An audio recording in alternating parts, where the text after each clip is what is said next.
Assalamualaikum warahmatullahi wabarakatuh. Saya atas nama Sukron Abdul Mun'im, NPM 2211010395, saya ingin menjelaskan tentang pengertian dari ilmu tasawuf. Dalam mengajukan teori tentang pengertian tasawuf, baik secara etimologi maupun secara istilah, para ahli berbeda pendapat makna tasawuf yang dipahami sekarang, yaitu termasuk adapun pengertian tasawuf dari segi istilah atau pendapat para ahli amat bergantung kepada sudut pandang yang digunakannya masing-masing.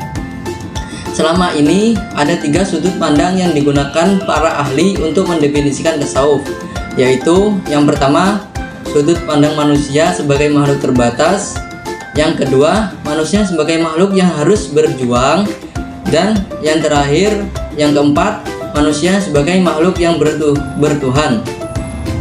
Berikutnya, tujuan dari tasawuf adalah untuk memperoleh hubungan langsung dengan Tuhan, sehingga disadari benar bahwa seseorang berada di hadirat Tuhan. Dan intisari dari sufisme adalah kesadaran akan adanya komunikasi dan dialog antara roh manusia dengan Tuhan dengan cara mengasingkan diri dan berkontemplasi. Berikutnya, tasawuf secara historis adalah telah mengalami banyak perkembangan melalui beberapa tahap sejak pertumbuhannya hingga sekarang. Ada 2 contoh perkembangan tasawuf, yaitu yang pertama, perkembangan tasawuf menurun dikarenakan semangat masyarakat akan mempelajari tasawuf menurun. Dalam hal ini disebabkan karena semakin gencarnya serangan ulama syarat memerangi ahli tasawuf, yang diiringi dengan serangan golongan syah yang menekuni ilmu kalam dan fikih. Perkembangan tasawuf pada abad ini tidak terdengar perkembangannya dan pemikiran baru dalam tasawuf. Meskipun banyak pengarang kaum sufi yang mengemukakan pemikiran tentang ilmu tasawuf, namun kurang mendapat perhatian sungguh-sungguh dari umat iskum, sehingga masih ajaran tasawuf hampir sama dengan abad ke-7. Berikutnya, kedudukan tasawuf dalam Islam meliputi hubungan tasawuf dengan ilmu kalam, berikutnya hubungan tasawuf dengan filsafat, berikutnya hubungan tasawuf dengan fikih, dan hubungan tasawuf dengan psikologis Islam, dan yang terakhir ada kaitan antara tasawuf dengan tarekat. Berikutnya, esensi tasawuf bermuara pada hidup zuhud. Zuhud dalam artian tidak mementingkan kemewahan duniawi. Tujuan hal ini dalam rangka dapat berhubungan langsung dengan Tuhan, dengan perasaan benar-benar berada di hadirat Tuhan yang Maha Esa, yaitu Allah Subhanahu wa Ta'ala. Para sufi menganggap ibadah yang diselenggarakan dengan cara formal dalam artian mahdhoh belum merasa cukup karena belum memenuhi kebutuhan spiritual kaum sufi. Sejatinya kehidupan tasawuf, nilai-nilai tasawuf sudah muncul sejak adanya Islam di alam fana ini. Sejak diciptakannya Nabi Adam alaihi salam hingga Nabi Muhammad SAW, dan diteruskan kepada sahabat, tabi'in, dan tabi'in, sehingga sampai pada saat ini, bahwa nilai-nilai pokok yang diajarkan dalam ajaran tasawuf adalah mengedepankan nilai-nilai akhlak. Begitupun kehidupan para ahli sahabat utamanya adalah cerminan dari akhlak para Nabi Muhammad SAW, khususnya akhlak Rasulullah SAW. Semoga kita bisa menjaga dan menghidupkan terus nilai-nilai kebaikan tasawuf dalam diri kita, agar terhindar dari sikap kebendaan yang akan menimpa dan menghancurkan kehidupan kita.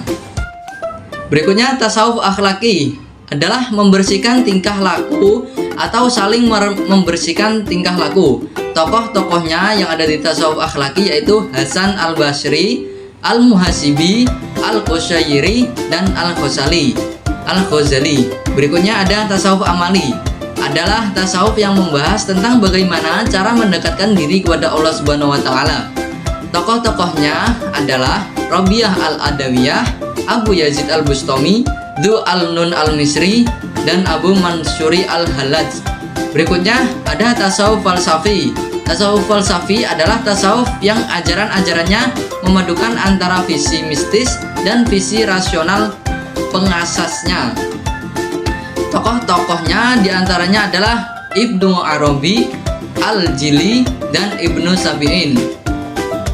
Masa perkembangan tasawuf terjadi pada masa zaman Rasulullah SAW dan terakhir pada masa tabi'in. Berikutnya ada alat untuk mencapai mahabbah dan ma'rifat, itu menggunakan 3 alat, yaitu yang pertama al-qalbu, hati, roh, dan syir. Berikutnya ada tasawuf falsafi. Tasawuf falsafi adalah tasawuf yang ajaran-ajarannya memadukan antara visi intuitif dan visi rasional. Berbeda dengan tasawuf akhlaki, tasawuf falsafi menggunakan terminologi filosofis dalam pengungkapannya. Terminologi falsafi berasal dari bermacam-macam ajaran filsafat yang telah mempengaruhi para tokohnya. Tasawuf falsafi merupakan sebuah konsep tasawuf untuk mengenal Allah Subhanahu wa Ta'ala dengan pendekatan secara rasio dalam artian secara filsafat, hingga dapat menuju ke tingkat yang lebih tinggi. Tasawuf falsafi muncul sejak abad ke-6 Hijriah, meskipun para tokohnya baru dikenal seabad kemudian. Tasawuf ini muncul dari sekelompok orang yang memadukan tasawuf dengan filsafat. Sebagai tasawuf yang bercampur dengan pemahaman filsafat, tasawuf falsafi memiliki karakteristik tersendiri, yaitu diantaranya karakteristik itu berbeda dengan tasawuf sunni. Tokoh-tokoh dan konsep ajaran tasawuf falsafi diantaranya ada beberapa tokoh, yaitu Abu Yazid Al-Bustami yang mengajarkan fana dan baqo. Berikutnya Husain Ibnu Mansur Al-Hallaj yang mengajarkan hulul. Berikutnya Muhyiddin Ibnu Arabi yang mengajarkan wahdatul wujud. Berikutnya ada tasawuf amali. Jadi tasawuf amali merupakan serangkaian ritual-ritual yang di dalamnya memuat nilai-nilai ibadah dalam rangka mendekatkan diri kepada Allah Subhanahu wa Ta'ala dengan beragam cara yang bersifat dohir atau batin. Pengalaman seorang sufi yang berbeda-beda dalam menempuh perjalanan sufistiknya berimplikasi terhadap variasi dan bentuk tasawuf itu sendiri. Pada akhirnya, seseorang mempunyai cara-cara dan golongan tersendiri dalam bertasawuf. Jadi pengertian ilmu tasawuf dalam artian ilmu tasawuf adalah cara kita atau cara seseorang untuk selalu mendekatkan diri kepada Allah Subhanahu wa Ta'ala. Sekian pemaparan materi ilmu tasawuf dari saya. Apabila banyak kesalahan, saya mohon maaf, dan kepada Allah saya mohon ampun. Wabillahi taufiq wal hidayah. Wassalamualaikum warahmatullahi wabarakatuh.